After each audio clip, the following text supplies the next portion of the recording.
Teacher గా వృత్తిని ఎంచుకున్న వాళ్ళు మీరు అన్న ఒక పాయింట్ తో నేను ఏకీభవించట్లేదు. ఎందుకంటే భిక్షాటన చేయడానికైతే వాళ్ళ మనసు ఎట్టి పరిస్థితుల్లో ఒప్పుకోదు. ఎందుకంటే ఆ టీచర్ కి ఉన్న గౌరవం అలాంటిది మన సమాజంలో.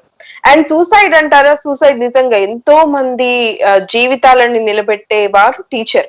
సో అలాంటి టీచర్ కి ఎంత ధైర్యం ఉండాలి, ఎంత మానసిక దృఢత్వం ఉండాలి. సో అవన్నీ కూడా దాటుకొని ఆత్మహత్య చేసుకున్నారు అని అంటే వాళ్ళు ఎంత బాధలో ఉన్నారు అనేది ఒక సాటి మనిషిగా మనం అర్థం చేసుకోవచ్చు. రైట్, అంబేద్కర్ గారు, రైట్, రెడీ ప్రభుత్వం స్పందించినప్పటికీ ఇప్పటి వరకు అయితే ఎలాంటి స్టెప్స్ అయితే తీసుకోలేదు. ఒకటి, ఇప్పుడు ప్రైవేట్ యాజమాన్యాలు అయితే టీచర్లకి గత 3-4 నెలలుగా జీతం ఇవ్వట్లేదు. కొన్ని స్కూల్స్ మాత్రం మనం ఈ సందర్భంగా మాట్లాడుకోవాలి, ఫుల్ సాలరీస్ ఇస్తున్నాయని ఆల్రెడీ నిరుపమ గారు కూడా గత షోలో చెప్పడం జరిగింది. బట్ అలాంటి స్కూల్స్ ని మినహాయించి ఇప్పుడు మనం మాట్లాడుతున్నాం. దయచేసి అలాంటి స్కూల్స్ ఈ పరిగణలో అలాంటి స్కూల్స్ కేవలం రాష్ట్రం మొత్తం చూసుకుంటే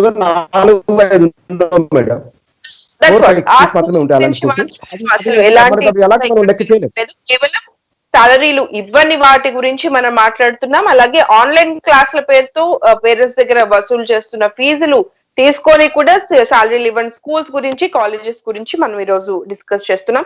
రైట్, అంబేద్కర్ గారు, మరి ప్రభుత్వం నుంచి ఎలాంటి స్పందన రావట్లేదు కాబట్టి ఇలాంటి యూనియన్స్ తరపున నిజంగానే వర్కౌట్ అవుతుందంటారా? అంటే యూనియన్స్ తరపున ఇప్పుడు వెళ్ళి భిక్షాటన చేయకపోయినప్పటికీ అక్కడ నిలదీసే ప్రయత్నం, బికాజ్ నేను గతంలో కూడా అనేక షోస్ లో చెప్తాను, గవర్నమెంట్ అనేది మన సర్వీస్ కోసం, పబ్లిక్ సర్వీస్ కోసం ఉండేది గవర్నమెంట్. సో అక్కడ ఉన్న ప్రతి ఒక్కరు కూడా, అక్కడ పనిచేసే వారు ఎవరైనా, మనం ఎన్నుకున్న ఎమ్మెల్యేలు, ఎంపీలు, ఆఖరికి ముఖ్యమంత్రి అయినా కూడా చివరికి మనకి సేవలు చేయాల్సిన వ్యక్తులే. సో మరి వాళ్ళ నుంచి ఎలాంటి స్పందన రావట్లేదు ఇలాంటి కష్టమైన టైంలో అంటే మనము ఏమనుకోవాలి? యాక్చువల్గా మేడం, ప్రజాస్వామ్య వ్యవస్థ గురించి మనం బాగా అర్థం చేసుకోవాలి. ప్రజాస్వామ్య వ్యవస్థ తల్లి లాంటిది, తల్లి అయినా అడగంది అన్నం పెట్టదు. అలాగే ప్రజాస్వామ్య వ్యవస్థలో ప్రతి ఒక్క వ్యక్తికి కనీస హక్కులు అనేవి రాజ్యాంగంలో పొందిపరిచి ఉన్నాయి. సో అతను కూలి పని చేసుకునేవాడైనా, ఈ రాష్ట్రానికి ముఖ్యమంత్రి అయినా, దేశానికి ప్రధానమంత్రి అయినా, ఎవరికైనా సరే వాళ్ళ యొక్క కనీస హక్కులు, మానవ హక్కుల దగ్గర నుంచి ఉద్యోగానికి సంబంధించిన హక్కులు అన్నీ కూడా మన రాజ్యాంగంలో, చట్టాల్లో, జీవోల్లో అన్నీ ఉన్నాయి. సో అవి ఉంటాయి. కానీ అవి ప్రభుత్వాలు నడిపించే రాజకీయ నాయకులు కానీ, లేదా ప్రభుత్వాన్ని నడిపించే అధికారులు కానీ ప్రజలకు ఇవ్వడానికి ఎట్టి పరిస్థితులు ఒప్పుకోరు. ఎందుకు ఒప్పుకోరంటే, వాస్తవంగా ప్రజాస్వామ్య వ్యవస్థలో దోచుకోవడానికి, ప్రజల హక్కులు కాపాడడానికి ఎన్ని చట్టాలు ఉన్నాయో దోచుకోవడానికి కూడా అన్ని దొంగ మార్గాలు కూడా ఉన్నాయి. అంచేత సేమ్ అదే పరిస్థితి ఈ రోజు రాష్ట్రంలో ప్రైవేటు టీచర్లు, లెక్చర్స్ పరిస్థితి అలాగే ఉంది. సో వాస్తవంగా ప్రైవేటు టీచర్ కి, లెక్చర్స్ కి ఈ ప్రైవేటు విద్యా వ్యవస్థ స్టార్ట్ అయినటువంటి 1982-83 దశకం నుంచి ఎప్పటి వరకు ప్రైవేటు టీచర్కు చెల్లించవలసిన జీతాలపైన, పని చేయించుకోవాల్సిన పని దినాలపైన, పని గంటలపైన, పిఎఫ్ పైన, ఈఎస్ఎఫ్ పైన, అదేవిధంగా ఉద్యోగ భద్రత పైన స్పష్టమైనటువంటి జీవోలు చాలా ఉన్నాయి. కానీ ఇక్కడ ఏం జరుగుతుంది అంటే, ఈ జీవోలు, ఈ చట్టాలు అమలు పరిస్తే ప్రైవేటు టీచర్, లెక్చర్స్ కి ఖచ్చితంగా కనీస వేతనాలు ఇవ్వాలి. కనీస వేతనం అంటే ఈ రోజు టీచర్ కి కనీసం 25,000 రూపాయల జీతం లేకపోతే వేస్ట్, ఆ ఉద్యోగం చేయడం కూడా వేస్ట్. సో కనీస వేతనం 25,000, దాదాపు నెలకు 12 సంవత్సరాలు 12 నెలలు జీతం ఇవ్వాలి, పిఎఫ్ ఇవ్వాలి, ఈఎస్ఐ ఇవ్వాలి. సో ఇవన్నీ ఇస్తే దోచుకోవడానికి వాళ్ళకి అవకాశం ఉండదు. అందుచేతే ఈ విద్యా సంస్థల యాజమాన్యాలు నిబంధనలకు విరుద్ధంగా ప్రభుత్వం నిర్దేశించినటువంటి ఫీజు కాకుండా దాదాపు ప్రభుత్వం చెప్పిన ఫీజు కన్నా 100 రెట్లు ఎక్కువ విద్యార్థుల నుండి, విద్యార్థుల తల్లిదండ్రుల నుంచి కలెక్ట్ చేస్తూ ఆ డబ్బుని సింహభాగం యాజమాన్యాలు తినేసి అందులో కొంత భాగాన్ని అధికారులకు లంచాలుగా విసురుతున్నారు. అంచేత అధికారులు ఎవరు పట్టించుకోవట్లేదు. అదేవిధంగా సమాజంలో కొన్ని సమస్యల మీద పోరాడే సంఘాలు కూడా ఉన్నాయి. వాటికి కూడా విరాళాలు, చందాల రూపాయలు ఇస్తున్నారు. వాళ్ళు కూడా ఈ ప్రైవేటు విద్యా వ్యవస్థలో ప్రైవేటు టీచర్లు, లెక్చర్స్ దాదాపు 30-40 సంవత్సరాల నుంచి ఇంత కష్టపడి, ఇంత శ్రమతో గురవుతున్న ఎవరు పట్టించుకోని పరిస్థితి. ఇంకా దురదృష్టం ఏంటంటే, 2 తెలుగు రాష్ట్రాల్లో ప్రైవేటు విద్యా వ్యవస్థలో ప్రత్యక్షంగా, పరోక్షంగా రాజకీయ నాయకుల చేతిలోనే ఉన్నాయి. దాదాపు 85% ఎమ్మెల్యేలు మినిస్టర్ల చేతిలోనే ఉంటే ఇంకా ఎక్కడ మాకు న్యాయం జరుగుతుంది? కాబట్టి ఇంతవరకు దాదాపు తెలుగు రాష్ట్రాల్లో జరిగినటువంటి అతి భయంకరమైన దోపిడీ మాఫియా ఏదైనా ఉంటే అది విద్యా వ్యవస్థ, ప్రైవేట్ విద్యా వ్యవస్థలో జరిగినటువంటి దారుణాలు, విద్యార్థులకు జరిగిన అన్యాయాలు, ఫీజుల రూపంలో ప్రజలకు జరిగిన దోపిడీ, అదేవిధంగా ఉద్యోగాల రూపంలో మాకు జరిగిన శ్రమ దోపిడీ. ఇది అత్యంత దుర్మార్గమైనటువంటి పరిస్థితి. నిజంగా తెలుగు రాష్ట్రాల్లో జరిగినటువంటి ప్రైవేటు విద్యా వ్యవస్థలో ఇన్ని సంవత్సరాలు జరిగినటువంటి దారుణాలు, దుర్మార్గాల పైన ఒక సిబిఐ ఎంక్వైరీ అంటూ వేస్తే ఆ ఎంక్వైరీ చేయడానికి ఈ దేశంలో ఉన్న సిబిఐ ఆఫీసర్లు అందరూ సరిపారు. అంత భయంకరమైన కుట్రలు ఉన్నాయి ఇక్కడ. ఇది చిన్న విషయం కాదు. ఇది అత్యంత దుర్మార్గమైన విషయం. కొన్ని వేల కోట్ల రూపాయలు మాఫియా ఇది.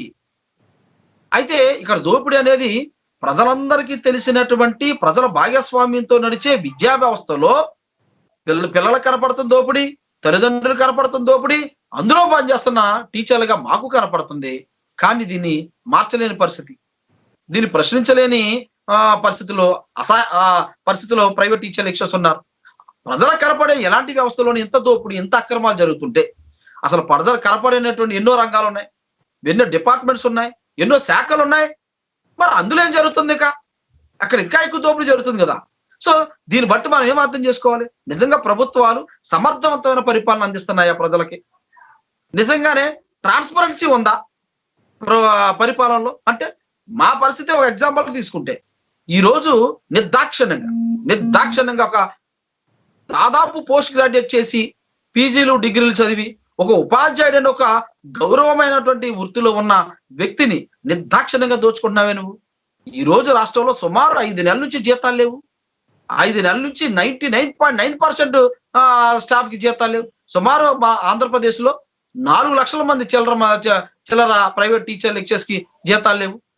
శ్రీ చైతన్య నారాయణ మొన్న మే నెల వరకు హాఫ్ శాలరీ ఇచ్చారు. భాష్యం మన మే నెల వరకు హాఫ్ శాలరీ ఇచ్చారు అంతే.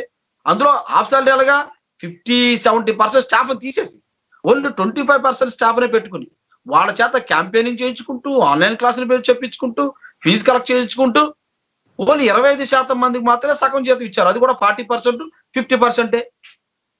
ఇంకా ఈ ఆంధ్రప్రదేశ్ లో నెల్లూరు రవీంద్ర భారతి అని ఒక విద్యా సంస్థ ఉందండి. అది ఎప్పటికీ జనవరి నుంచి జీతాలు లేవు. అదేవిధంగా ఆదిత్య విద్యా సంస్థలు కానీ లేదు, బడ్జెట్ స్కూల్ అని చెప్పేసి చాలా మంది మేము చిన్న స్కూల్ పెట్టుకున్నాం, చిన్న గుడారం వేసుకున్నాం, ఏంటి మాది చిన్న ఫీజులు, చిన్న విద్యార్థులని ఓ బడ్జెట్ స్కూల్ వ్యవహారం ఒకటి ఉంది. వాడికి ఒక ఆర్గనైజేషన్స్ ఉన్నాయి, వాడి పేరు అప్స్మా. వాస్తవంగా 65% ప్రైవేట్ విద్యా వ్యవస్థలు వాళ్ళ పాత్ర ఎక్కువ ఉంది. ఈ కార్పొరేట్ కాలేజీలో కనీసం మే నెల వరకు సగం జీతం ఇచ్చారు. ఈ అప్స్మా అనే ఈ బడ్జెట్ స్కూల్స్ ఉన్నాయి చూడండి, ఈ స్కూల్లో సుమారు జనవరి, ఫిబ్రవరి, మార్చి నెల నుంచి కూడా జీతాలు ఏమైనా ఉన్నారు. అరే 5 నెలల నుంచి ఒక ప్రైవేటు టీచర్ లెక్చరర్ కి, ఎంత చదువుకున్న గురువుకి 5 నెలల జీతాలు లేవు మొర్రు అని మా సంఘాల తరపున మేము చేయని ఆందోళన లేదు.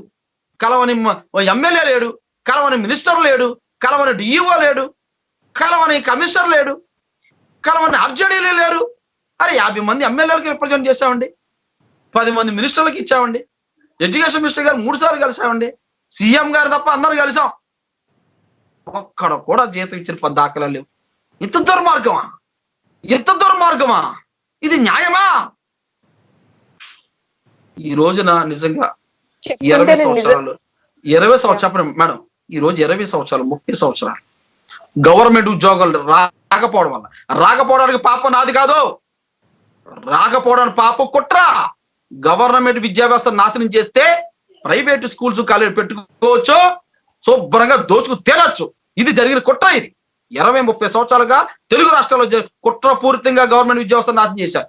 గవర్నమెంట్ విద్యా స్కూల్స్ లేనప్పుడు మాకు గవర్నమెంట్ టీచర్ పోస్టులు వస్తాయి. మరి బతకొద్దా? మేము చదువుకుని నేను కూలిపడికి వెళ్ళాలా? అయినా సరే చదువుకున్నానే, పొరపాటున ఈ జీతం సరిపోలేదు, ఈ ఉద్యోగం బాగాలేదని నేను వేరే చోటుకి వెళ్ళి కూలి పని చేస్తే నా ముఖం మీద ఉయ్యరండి.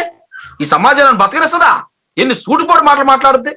అంచేత ఎంత తక్కువ జీతమేనా అన్ని మూసుకుని బెల్లం బిడ్డలు పెంచుకోవాలని ఎవరి కాళ్ళు జాగ్రత్తగా ఉద్యోగాలు చేసుకుంటూ మేనేజ్మెంట్ చెప్పిన అడ్డమైన పనులను చేస్తూ పొద్దున 7 గంటలకు స్కూల్కి వెళ్తే రాత్రి 10 గంటల వరకు పనిచేస్తున్నామా?